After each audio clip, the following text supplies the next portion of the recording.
एक नियम बना लो बैसाख महीने से। साक महत्म में ये वर्णन किया कि एक बेलपत्र का वृक्ष हो या पीपल का वृक्ष हो या तुलसी का पौधा हो या आंवले का वृक्ष हो या बट वृक्ष हो, उस वृक्ष के नीचे बैसाख के महीने में जो जल समर्पित करा जाता है, उस जल की पुण्याई इतनी प्रबल हो जाती है कि व्यक्ति के जीवन में जितना पाप कर्म करा होता है वो सब निष्फल हो जाता है, वो सब समाप्त हो जाता है। बैसाख महीने में पार्थिव शिवलिंग के निर्माण का, और उसमें एक बात कही गई कि जब संसार का मनुष्य मृत्यु लोक में रहने वाला मानव, मृत्यु लोक में रहने वाला मनुष्य मिट्टी के शिवलिंग का निर्माण करता है, पार्थिव शिवलिंग का निर्माण करता है, और जिस घर में पार्थिव शिवलिंग का निर्माण होकर उसकी पूजन होती है, घर का सदस्य उस पर अगर एक बूंद जल समर्पित कर देता है तो जितने घर के सदस्य होते हैं उस पार्थिव शिवलिंग के निर्माण को करने वाले होते हैं, पूजन करने वाले होते हैं, उनको 6 महीने तक किसी बड़ी बाधाओं को झेलना नहीं पड़ता, वो दुख अपने आप कट जाता है। पार्थिव शिवलिंग का निर्माण बैसाख महीने, बैसाख के महीने में मिट्टी के पात्र में जो रात्रि भर जल रखा हो, मिट्टी के पात्र में, अगर आपके पास में घड़ा हो, हंडा हो, नी हो, तो दिया हो, दीपक हो, कुल्लड़ हो, कोई भी तुम्हारे पास में जो मिट्टी का पात्र, उसमें जल भरना। वो जल बैसाख के महीने की किसी भी सोमवार के दिन, किसी भी सोमवार के दिन, बैसाख महीने या किसी प्रदोष के दिन या बैसाख महीने के शिवरात्रि के दिन, वो मिट्टी के पात्र का जल अपने घर के प्रत्येक व्यक्ति का स्पर्श कराकर उस मिट्टी के पात्र के जल को तांबे के पात्र में डाल लीजिए और घर के प्रत्येक व्यक्ति का स्पर्श करा लीजिए और शंकर भगवान पर कुंदकेश्वर महादेव के नाम से समर्पित करिए। कुंदकेश्वर महादेव। कभी जीवन में पीछे पलट कर देखने की जरूरत नहीं पड़ेगी, आप उन्नति की सीढ़ी की ओर बढ़ते चले जाओगे। बैसाख महीने में मिट्टी के पात्र का जल भगवान शंकर को समर्पित होना चाहिए। उसका सुख हमारे जीवन को एक आनंद फल प्रदान। जैसे कहते हैं ना, कोई अच्छा मिले ना मिले, धन मिलने से कोई भाग्यशाली नहीं होता, सत्ता मिलने से कोई भाग्यशाली नहीं होता, वैभव मिलने से कोई भाग्यशाली नहीं होता। महाराज,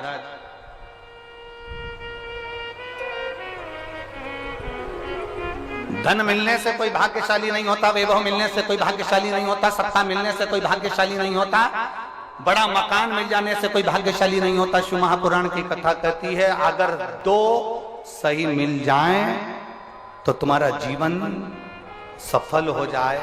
एक गुरु सही मिल जाए और दूसरी घरवाली सही मिल जाए तो तुम्हारी जिंदगी स्वर्ग। दुनिया का सबसे भाग्यशाली व्यक्ति वो होता है जिसको 2 ठीक मिल गए, 2 अच्छे मिल गए। एक गुरु अच्छा मिल जाए, दूसरी जम की बोलो घरवाली अच्छी मिले। गुरु अच्छा मिलेगा तो तुम्हें स्वर्ग की सीढ़ी चढ़ा देगा और घरवाली अच्छी मिलेगी तो घर को स्वर्ग बना देगी।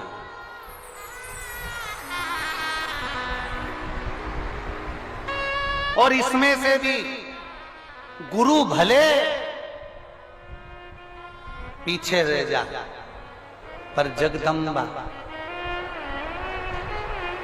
बैसाख के महीने में नवमी तिथि को माता जानकी का प्रागट्य हुआ है पृथ्वी से।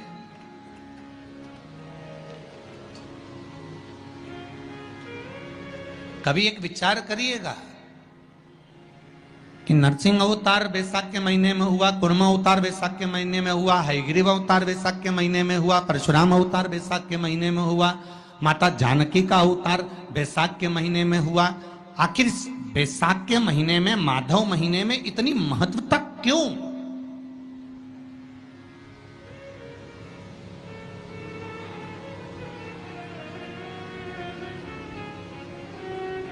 बैसाख के महीने में पड़ने वाली एकादशी, चतुर्थी, प्रदोष, अमावस्या, पूर्णिमा, शिवरात्रि, ये सभी इतनी महत्वपूर्ण क्यों हो जाती है?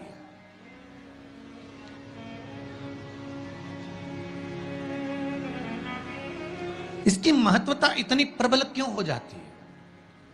किस लिए? क्योंकि बैसाख का जो महीना पड़ता है, सूर्य की संपूर्ण तपन, सूर्य देव अपने पूर्ण तेज के साथ में, पूर्ण तेज के साथ में मृत्यु लोक के निवासियों पर, चाहे जलचर हो, थलचर हो, वायुचर हो, चाहे जो जीव हैं, उस पर जब किरण फेंकते हैं तो संसार का जो मनुष्य है उस पर जब ताप पड़ता है तो ताप पड़ने के कारण उसके मुख से भगवान का नाम निकल ही जाता है, स्मरण नाम निकल ही जाता है। जब उसके मुख से भगवान का नाम निकलता है तो वो भगवान की शरणागति खुद ग्रहण कर लेता है स्वयं।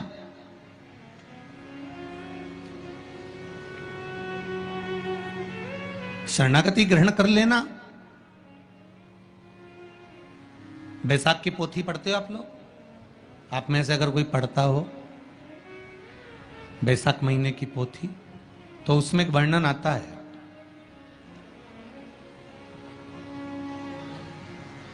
गीता प्रेस गोरखपुर के कल्याण अंक में भी आप ये पावन बैसाख चरित्र श्रवण कर सकते हैं। उसमें बैसाख महीने की पोथी में 10वें दिवस की कथा में 10वें अध्याय में एक व्याध और शंख मुनि का चरित्र आता है।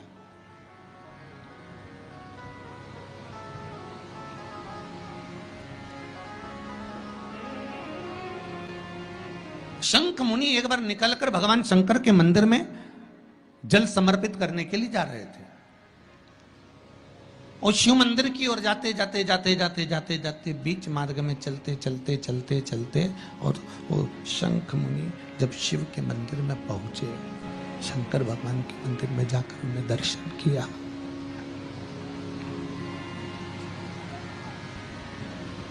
जल का पात्र उठाया और वो जल का पात्र उठाकर जब भगवान शिव को समर्पित कर रहे थे तो उसी समय जल का पात्र उठाकर जब शंकर भगवान को समर्पित करा गया और शंख मुनि निकलकर जब बाहर आ रहे थे, आते आते शंख मुनि के मन में एक भाव उत्पन्न हो गया कि जब हम भगवान शिव को कुछ वस्तु समर्पित करते हैं तो उसका फल, उसका पुण्य फल हमें कितने समय में प्राप्त होता है। ये शंख मुनि के मन में एक विचार जागृत हो गया, शंख मुनि के मन में एक भाव जागृत हो गया। एक लोटा पानी जो भगवान शंकर को समर्पित करता है, मरने के बाद तुम्हारी औलाद तुम्हारा किसी पवित्र नदी में तर्पण करे ना करे, तुम्हारा शिव को दिया हुआ जल तुम्हारे खाते में पहुंच जाता। आपने जो शंकर भगवान को एक लोटा जल दिया है, शिव जी को एक लोटा पानी चढ़ाया, शंकर भगवान को एक लोटा जल समर्पित करा है, शंकर भगवान को एक लोटा जल अगर आपने दिया है तो वो आपके खाते में पहुंचेगा जरूर, ये निश्चित है, पक्का है।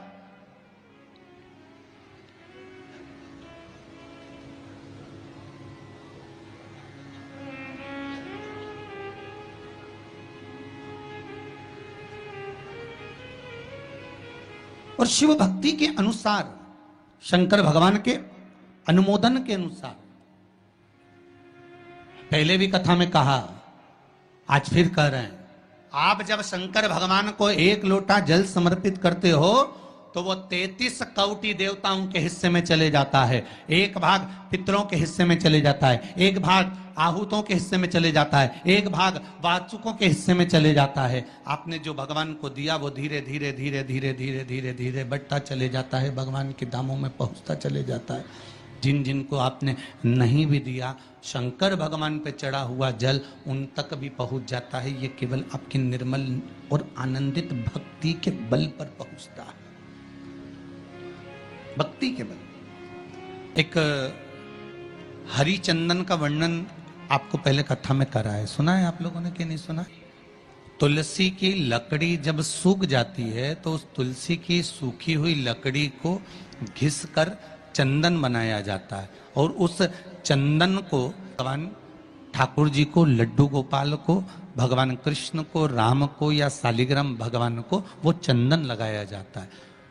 तो उस चंदन की महत्वता इतनी प्रबल होती है, उस चंदन की इतनी प्रबल महत्वता होती है कि उस चंदन को जब भगवान पर लगाते हैं और लगाया हुआ चंदन हमारे हाथ में जो रह जाता है उसको संभाल कर रख लेते हैं। वही चंदन जब किसी बच्चे को निमोनिया हो जाता है या ठंड की शिकायत हो जाती है या उसकी श्वास चलने लगती है या उसका दम भराने लगता है, बच्चा की पसली चलने लगती है, तब केवल उस चंदन को कंठ पर लगा दिया जाता है तो 20 से 25 मिनट के अंदर वो बच्चा ठीक हो जाता है। उसकी इतनी प्रबलता होती है, हरिचंदन महत्वता होती है। अब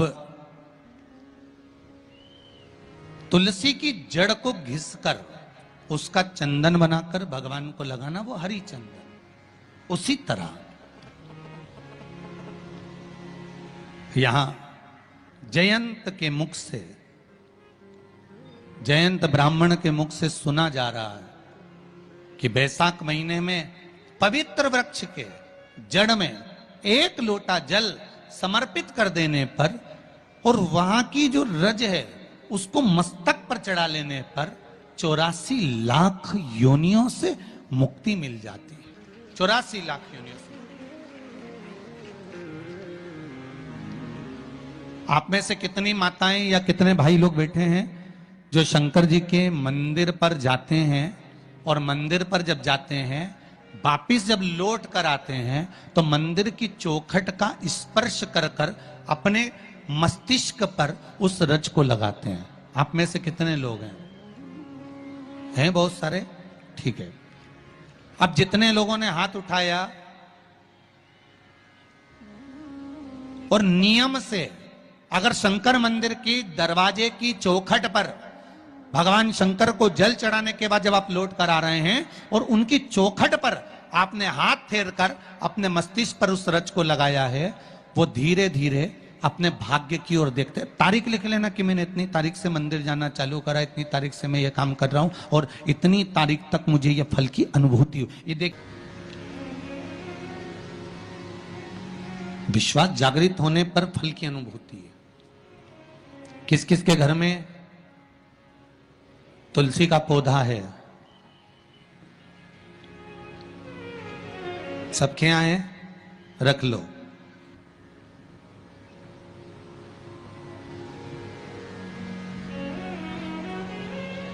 कहां लगा है? घर के अंदर कि घर के बाहर? घर के बाहर, ठीक है। दिया लगाते हो? अच्छा, कौन है वो जिस तुलसी मैया को दिया लगाते हो? कौन है वो? बोलते तो जाओ जरा जल्दी जल्दी। माता है। घर में जो सास है वो कौन है? वो भी बोलो तो जम के बोलो जरा। माता है। बैसाख का महीना चल रहा है, बहुत जोरदार गर्मी पड़ रही है, बहुत जोरदार गर्मी, खूब जोर की। तुम्हारी सास की कुर्सी घर के बाहर लगा दो।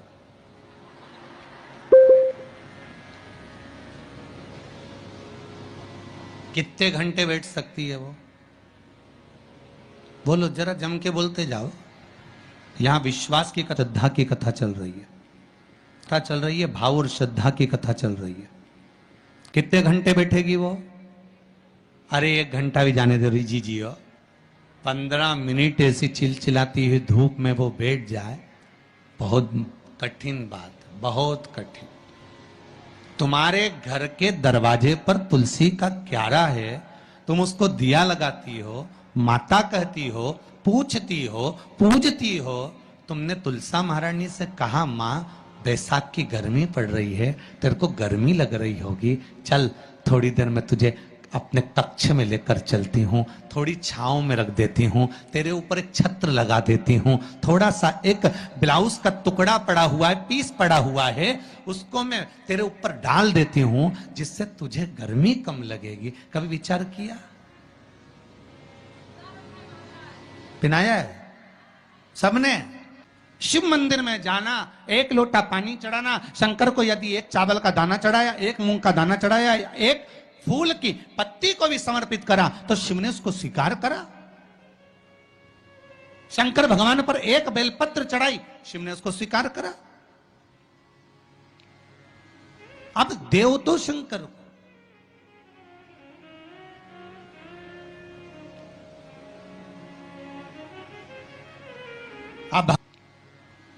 अब देव तो शंकर को,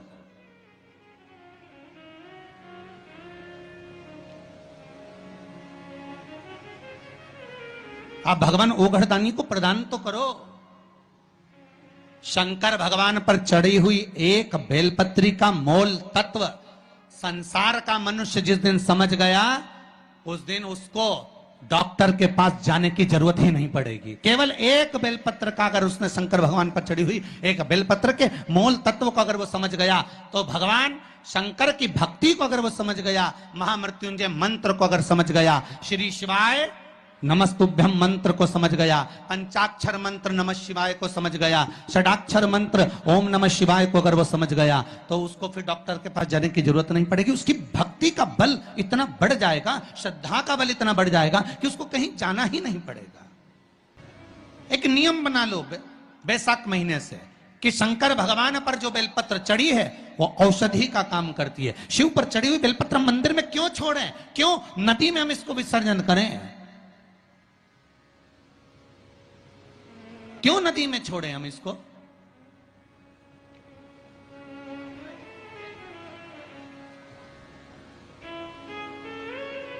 उसको उठा लाए, उसका प्रयोग करा, खाया, और उसका जो फल हमें मिला वो जीवन का सुख। हम तो ब्राह्मणों से भी कहेंगे, जितने ब्राह्मण जन शंकर भगवान के मंदिर में पूजन करते हैं, जितने विप्र जन भगवान शिव के मंदिर में पूजन करते हैं, उनको करबद्ध निवेदन, उनके चरणों को प्रणाम कर कर, उनके चरणों को नमन कर कर, उन ब्राह्मणों के चरणों को नमन कर कर निवेदन करूंगा कि आप शंकर जी के मंदिर में कोई प्रसाद बांटो ना बांटो, जो बेलपत्र शंकर जी के मंदिर में चढ़ती है, उस बेलपत्र को उठाकर धूप में डाल दो, सुखा लो, पीस लो, और पीसने के बाद उसकी पुड़िया बना लो। उस पुड़िया को प्रसाद के रूप में देना चालू कर दो कि ये खाना चालू करो। किडनी, लीवर, शुगर, बीपी सब धीरे धीरे धीरे धीरे समाप्त होने लगेगा। तुम करो तो।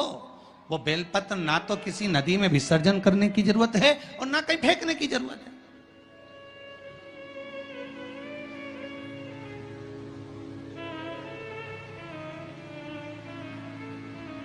प्रतिदिन भगवान को तुलसी चढ़ाते हो ना? तो रोज भगवान को तुलसी उनके भोग में चढ़ाते हो, उनके सामने चढ़ाते हो, उनके सम्मुख में ठाकुर जी के तुलसी चढ़ाते हो। उठा लाए, प्रयोग में लो, क्यों उसको विसर्जन में डालते हो?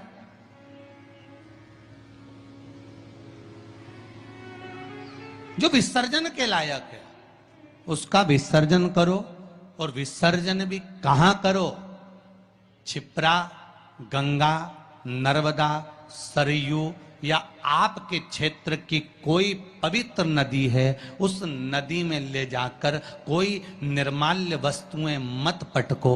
आज वैसे ही इस पृथ्वी पर जल स्तर गिरते जा रहा है, उस पवित्र जल को हमें संजोना है। जो निर्माल्य की वस्तु मिले, एकांत में किसी खेत में उसको एक खड्डे में डालकर इकट्ठा करो। जब उसकी खाद बन जाए तो जिस खेत में उसको डालोगे भगवान के प्रसाद को, वो खेत भी उज्जवल आनंद सुख प्रदान करेगा और कुछ ना कुछ अच्छा देना प्रारंभ करेगा। क्यों किसी पवित्र नदी को हम नष्ट कर रहे हैं?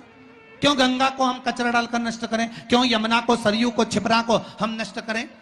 हम उसको शुद्ध बनाने का प्रयास करें, हम उसको निर्मल बनाने का प्रयास करें। अपने गांव में, नगर में जो तालाब, जो बावड़ी, जो कुएं हैं, उनको हम निर्मल बनाने का प्रयास